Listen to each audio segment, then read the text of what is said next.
कथन, तो यहां आ जाएगा अपने उक्त के अनुसार, उक्त के अनुसार, उक्त के अनुसार, या इसका ये भी हो सकता है जैसा कि उक्त है, उक्त के अनुसार या जैसा कि उक्त है। देखो इसको समझो दोबारा, यथा का मतलब क्या है, अनुसार या जैसा भी हो सकता है। तो यहां कहा ना उक्त, उक्त मतलब ऊपर, तो उक्त के अनुसार, जो ऊपर है ना उसके अनुसार, कहते हैं ना अपन ये बात उपर्युक्त लिखित है या निम्नलिखित आता है तो उपर्युक्त, उपर्युक्त मतलब ऊपर लिखा हुआ, तो उक्त के अनुसार, यथोक्त, यथा प्लस उक्त, इसका संधि विच्छेद देखो, यथा प्लस उक्त।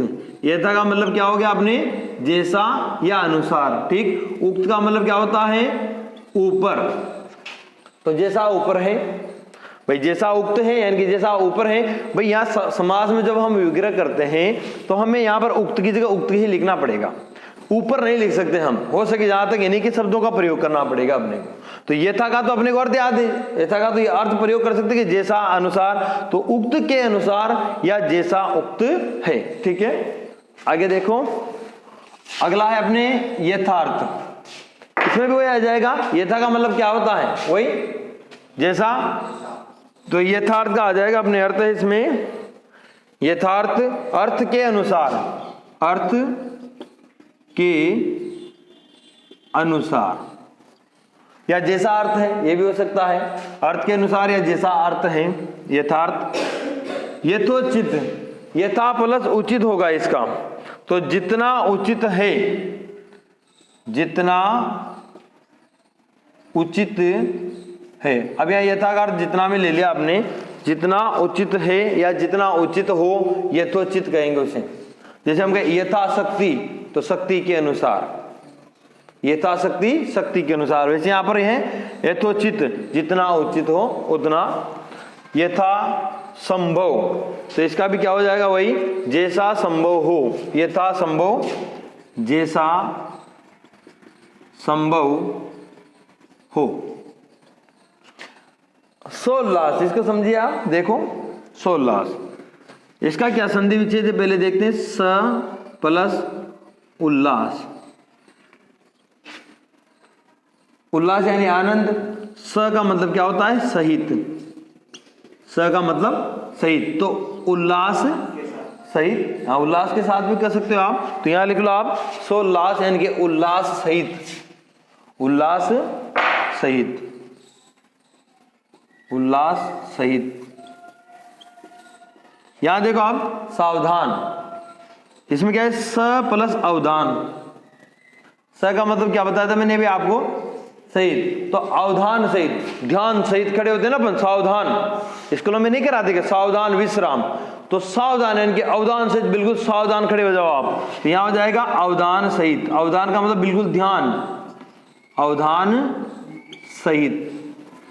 शर्त, वही स उपसर्ग का क्या अर्थ होता है, सहित, तो शर्त सहित हो जाएगा इसका, शर्त सहित। इसको देखो सो उदाहरण, स प्लस उदाहरण, इसका संधि विच्छेद क्या होगा, स प्लस उदाहरण, तो स का मतलब क्या होता है, स उपसर्ग का मतलब सहित होता है ना, तो यहां क्या कर देंगे हम, उदाहरण सहित, ये इसका समास विग्रह हो जाएगा, उदाहरण सहित। इधर देख लो दो तीन शब्द और हैं। अगला है अत्यावश्यक, यानी कि आवश्यकता से अधिक, आवश्यकता से अधिक। अब कैसे हुआ ये देखो, इस शब्द में क्या है, अति प्लस आवश्यक, यह संधि है ना, संधि पढ़ोगे जब आपको ये सारी चीज समझ में आ जाएगी। ये यहाँ पर ई और अ मिलके क्या हो रहा है, ये हो रहा है, तो अति प्लस आवश्यक, अति आगे कौन सा उपसर्ग है इसमें, अति, अति का मतलब होता है अधिक, तो यहाँ आवश्यकता मूल शब्द है, तो आवश्यकता से अधिक, ठीक है। अगला है अत्यल्प, इसमें क्या है, अति प्लस अल्प, अति प्लस अल्प, अति का मतलब बहुत और अल्प यानी कम, तो बहुत कम। देखो इसको भी, अति प्लस अल्प, अति का मतलब हमको पता है, अति उपसर्ग का अर्थ होता है अधिक, और अल्प का मतलब होता है कम, अल्प का मतलब क्या होता है? कम। तो इसका हम समास वगैरह क्या करेंगे? बहुत कम। अधिक की जगह हम कर सकते हैं बहुत भी कर सकते हैं। भाई अति कहो या अधिक कहो या बहुत कहो एक ही बात है, लेकिन शब्द के अनुसार यहाँ पर बहुत लिखना पड़ेगा। तो क्या हो जाएगा इसका? बहुत कम। अति शीघ्र, अति यानी कि बहुत ज्यादा, शीघ्र यानी कि जल्दी, यानी कि बहुत शीघ्र, बहुत जल्दी। तो बहुत शीघ्र लिख लो यहाँ, बहुत शीघ्र। और इसका क्या हो जाएगा? बहुत कम। इसका हो जाएगा अपने बहुत शीघ्र। एक बार ऐसे ही देख लो अब इनको आपस। प्रतिदिन यानी प्रत्येक दिन या हर दिन। प्रत्यारोप, आरोप के बदले आरोप। प्रत्याघात, आघात के बदले आघात। प्रतिहिंसा, हिंसा के बदले हिंसा। यथोक्त, उक्त के अनुसार या जैसा उक्त है। यथार्थ, अर्थ के अनुसार। यथोचित, जितना उचित है। यथासंभव, जैसा संभव है। सोल्लास, उल्लास सहित। सावधान, अवधान सहित। सशर्त, शर्त सहित। सो उदाहरण, उदाहरण सहित। अत्यावश्यक, आवश्यकता से अधिक। अत्यल्प, बहुत कम। और अतिशीघ्र, बहुत शीघ्र। ठीक है, सब में आपने देखा होगा प्रथम पद प्रधान है। आगे जो उपसर्ग वगैरह लग रहा है उसी से सारे शब्द का, सारे पद का अर्थ बदल रहा है। अव्ययी भाव समास में हमने पहले पढ़ा था कि सभी जो उपसर्ग होते हैं वो अव्यय होते हैं, और उपसर्ग युक्त जितने भी पद होते हैं उनमें अव्ययी भाव समास होता है। उसके बाद नोट नंबर 2 है कि यदि एक ही शब्द क्रमशः 2 या 2 से अधिक बार आए। एक शब्द लगातार, क्रमशः मतलब एक के बाद एक, लगातार 2 या 2 से अधिक बार आ जाए तो वहां पर भी कौन सा समास होगा? अव्ययी भाव। 2 या 2 से अधिक बार आता है तो वहां पर अव्ययी भाव समास होता है। देखिए आप, घर घर, 2 शब्द एक साथ आ गए, क्रमशः 2 बार आ गए, तो इसका क्या होगा? घर के बाद घर, या हर घर भी कह सकते हो आप, प्रत्येक घर भी कह सकते हो आप। घर के बाद घर, या हर घर, या प्रत्येक घर। हम कहें ना ये बात घर घर पहुंच गई, यानी कि प्रत्येक घर, ये बात घर घर पहुंच गई, घर घर में चली गई। इसका मतलब प्रत्येक घर में, हर घर में, घर के बाद घर, हर घर में चली गई। आगे देखो, धीरे धीरे, धीरे के बाद धीरे, या पुनः धीरे, या बहुत धीरे भी कर सकते हो आप इसे। धीरे धीरे, धीरे के बाद धीरे। देखो इसको, धीरे के बाद धीरे। अब इसको समझना, हम कहें किसी से बच्चों धीरे धीरे चलो, क्या कहें? धीरे धीरे चलो, यानी कि धीरे, भाई आगे वाला धीरे चल रहा है, पीछे वाले भी धीरे चलो, उसके पीछे वाले भी धीरे चलो, यानी कि सभी क्या करो? धीरे धीरे। धीरे के बाद धीरे चलो, बहुत धीरे धीरे चलना है। कभी कभी, कभी न कभी, कभी कभी इसका होगा अपने कभी न कभी। लिखो, कभी न कभी, न कभी। बीचों बीच, बीच के भी बीच में, बीच के भी बीच में। कई बार नहीं कहते कहा, और यार वो तो बीचों बीच फंस गया, नदी में बीचों बीच फंस गया, कि बीच के भी बिल्कुल बीच में, या भीड़ के बीचों बीच फंस गए हम, तो बीच में और भी लोग हैं लेकिन उनके भी बीच में, बीचों बीच, फिक्स जगह पर। तो ये हो गया बीचों बीच, यानी कि बीच के भी बीच में। रातों रात, रात ही रात में। देखो, रात ही रात में, रातों रात कांड हो गया, यानी कि रात ही रात में कांड हो गया। आता है ना कई बार, तो ये कांड कब हुआ? रात ही रात हो गया, यानी कि रातों रात चोर चोरी करके फरार हो गए। डाकुओं ने रातों रात डकैती डाली और वहां से फरार हो गए। चोर रातों रात जेल तोड़ के भाग गए। रातों रात मतलब रात ही रात में, रात ही रात में। हाथों हाथ, हाथ ही हाथ में, हाथ ही हाथ में। भाई मैंने तो हाथों हाथ काम निपटा लिया मेरा, समझे? हाथों हाथ, भाई हाथ ही हाथ में, इस हाथ दे उस हाथ ले, हाथों हाथ फैसला कर दो। तो हाथों हाथ मतलब हाथ ही हाथ में, फटाफट। तो हाथ ही हाथ में, पल पल, हर पल। गाना भी आता है इसमें, तो पल पल। तो पल पल का मतलब क्या होता है? हर पल। भाई हर पल याद आती है ना, पल पल याद आ रही है, यानी कि हर पल याद आ रही है। कण कण, भगवान कण कण में व्याप्त है, ईश्वर कण कण में है, यानी कि हर कण में है।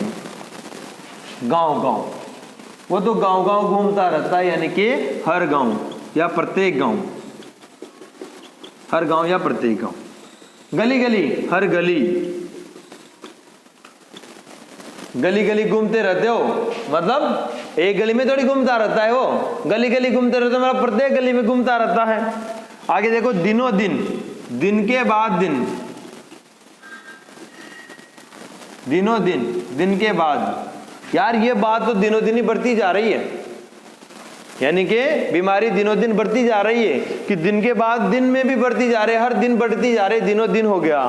साफ साफ, बिल्कुल साफ, तो साफ साफ कर दे, तो हमारी सहायता करनी चाहिए, ना करनी, यानी कि बिल्कुल साफ साफ, साफ साफ यानी कि बिल्कुल साफ साफ, बिल्कुल साफ, बिल्कुल साफ। बार बार, बारंबार, या हर बार, या प्रत्येक बार।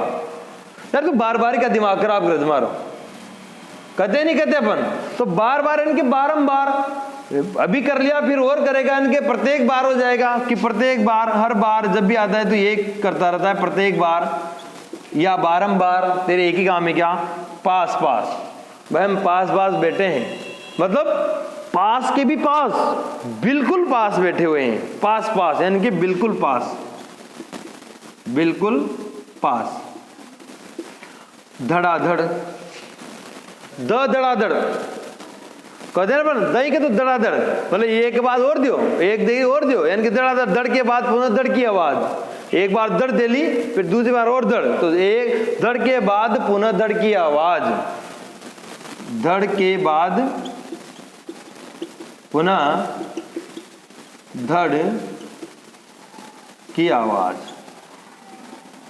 धड़ के बाद पुनः धड़ की आवाज। एक एक कह देना, एक एक को मारूंगा, एक एक को मारो, यानी कि प्रत्येक को चुन चुन कर मारूंगा, हर एक हो जाएगा इसका, एक एक का हो जाएगा आपके, हर एक, या एक के बाद एक, हाँ एक के बाद एक लिख लो, एक के बाद एक,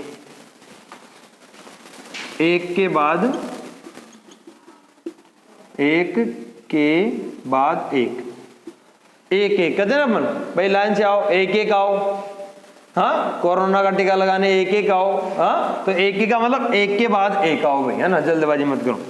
एकाएक, एकाएक यानी कि अचानक, एका इसको ये यहाँ पर ही आएगा, एकाएक यानी कि एकाएक अपन कह सकते हैं इसमें, एक के तुरंत बाद एक, एकाएक, एक के तुरंत, एक के तुरंत बाद एक, एकाएक आते रहो, एक के तुरंत बाद एक आते रहो, यानी कि फटाफट फटाफट आते रहो, तो उसे कहेंगे हम एकाएक। तो देखो दोबारा कि यदि एक ही शब्द क्रमशः दो या दो से अधिक बार आता है तो वहां पर अव्ययभाव समास होता है। जैसे घर घर, घर के बाद घर, धीरे धीरे, धीरे के बाद धीरे, कभी कभी, कभी न कभी, बीचों बीच, बीच के भी बीच में, रातों रात, रात ही रात में, हाथों हाथ, हाथ ही हाथ में, पल पल, हर पल, कण कण, हर कण, गांव गांव, हर गांव, गली गली, हर गली, दिनों दिन, दिन के बाद दिन, साफ साफ, बिल्कुल साफ, बार बार, बारंबार, प्रत्येक बार, हर बार, पास पास, बिल्कुल पास, धड़ाधड़, धड़ के बाद पुनः धड़ की आवाज, एक एक, एक के बाद एक, और एकाएक, एक के तुरंत बाद एक। ठीक है,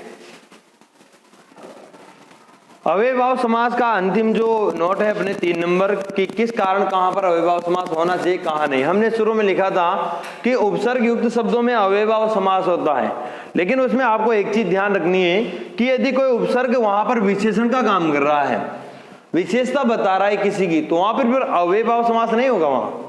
वहां कौन सा समास होगा, अपने कर्मधारय समास होगा। देखो कि जिन उपसर्गों का प्रयोग विशेषण के रूप में किया जाता है, जिन उपसर्गों का प्रयोग विशेषण के रूप में किया जाता है, उनसे युक्त शब्दों में अव्ययभाव समास न होकर कौन सा समास होगा भाई, बाकी में तो होगा अव्ययभाव, लेकिन जिन उपसर्गों का हम विशेषता बताने के लिए प्रयोग करें वहां पर अव्ययभाव समास नहीं होगा। वहां पर कौन सा समास होगा, कर्मधारय समास होगा।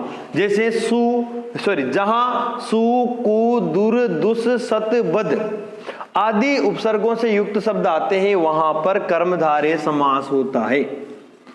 भाई सु, कु, दुर, दुस, सत, बद ये क्या करते हैं, विशेषता बताते हैं, विशेषण का काम करते हैं हमेशा। जैसे यहां देखो दुर्योग, तो दुर अगेन ये दुर का मतलब होता है बुरा, तो यहां हो जाएगा बुरा योग। तो अब यहां पर योग की विशेषता बताए कि योग कैसा है, बुरा है। तो अब यहां पर दूर देखते हैं, अव्ययभाव समास मत कर देना, शब्द को समझना, शब्द को समझना है अपने को। तो यहां पर योग की विशेषता बता रहा है कि वो बुरा योग है, विशेषण का काम कर रहा है ना यहां पर।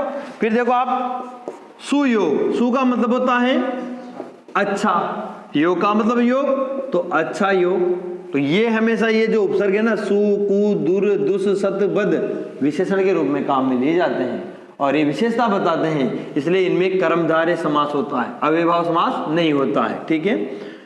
सद विचार, सद मतलब अच्छा, तो अच्छे विचार, इसका विग्रह लिख लो आप, अच्छे विचार। यहां देखो आप बद मिजाज, मिजाज यानी व्यवहार, बद यानी होता है बुरा, बुरा, तो बुरा मिजाज यानी कि जिसका मिजाज यानी कि जिसका व्यवहार कैसा हो, बुरा हो। कुपुत्र, कु यानी बुरा, पुत्र यानी पुत्र, तो बुरा पुत्र, बुरा बुरा पुत्र, कुपुत्र बुरा पुत्र। दुर्दिन, देखो दुर मतलब क्या होता है, बुरा, दुर मतलब बुरा, और दिन यानी दिन, तो बुरा दिन हो जाएगा इसका, बुरा दिन।